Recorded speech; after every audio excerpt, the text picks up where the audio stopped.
Hola a todos, soy Nagore de Lemelingua. Hoy soy Marlon, el políglota brasileño que vive en Polonia. Espero que esté todo bien. En este capítulo vamos a intentar responder a una pregunta que seguro que muchos de vosotros os habéis hecho alguna vez.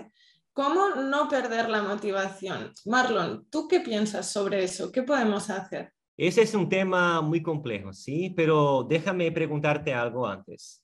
¿Alguna vez, Nagore, has dejado algo que empezaste con muchas ganas? Sí, la verdad es que sí. Yo creo que por la gente que conozco, vamos, que al final a todos nos ha pasado en algún momento que hemos empezado con algo y lo hemos dejado sin terminarlo, sobre todo cuando se trata de aprender algo nuevo. Sí, a mí también lo ha pasado. ¿Y qué hizo que lo dejaras? Pues mira, al principio estaba muy emocionada, muy contenta, me pasaba muchas horas intentando aprender eso nuevo, ¿no? O invirtiendo ese tiempo en el proyecto personal. Pero llegó un momento en el que me cansé, perdona, y pasé de hacer mucho a no hacer nada, vaya. Y también creo que algo que influyó es que no me lo propusiera seriamente, ¿no? Sí, claro, claro. Acaba de mencionar dos de las causas más comunes, ¿no? Y mi primer consejo entonces es aprender un poco, un poquito cada día, sin exageros, porque si estáis aprendiendo un idioma, por ejemplo, y tenéis que preguntaros, ¿cuánto tiempo podréis estar aprendiendo a ese ritmo a largo plazo? Por meses, años.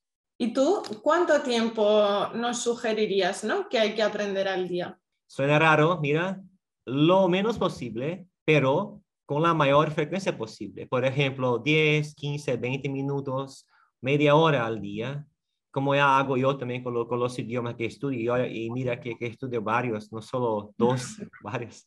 Y mi segundo consejo es tener claras las razones por las que estás aprendiendo.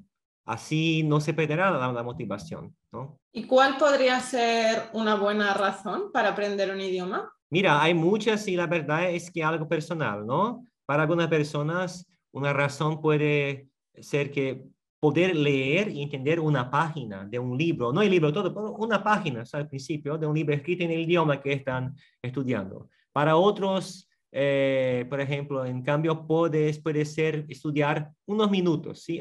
No estudiar, entender unos minutos, ¿sí? De un capítulo de su serie favorita.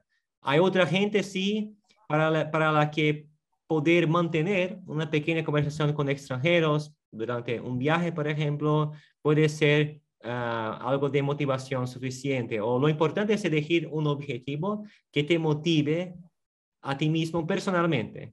La verdad es que yo estoy de acuerdo en todo lo que dices, pero creo que es importante también que recordemos a nuestra audiencia que para dominar algo, algo que estamos aprendiendo, se necesita mucho esfuerzo y ser muy constantes, ya que si no, ¿no? Nos puede pasar eso que comentábamos, que empezamos a aprender y lo dejamos. Y también creo que es muy importante recordarles que una vez que empezamos algo, si por lo que sea tenemos que dejarlo o digamos, ¿no? Tenemos una caída, siempre hay que levantarnos, siempre encontraremos ese momento para volver a aprenderlo y para seguir con ello. Jolines, ese es justo lo que iba a decir, chica. Y mira, eso es todo por hoy, ¿vale? Muchas gracias a todos por la atención. Espero que haya Esperemos, sido útil y os veo en el próximo episodio. y esperamos que os haya gustado el vídeo y si tenéis cualquier pregunta o cualquier comentario, por favor dejárnoslo debajo del vídeo y os pediríamos también, por favor, que le deis like y que lo compartáis con vuestros amigos. Gracias.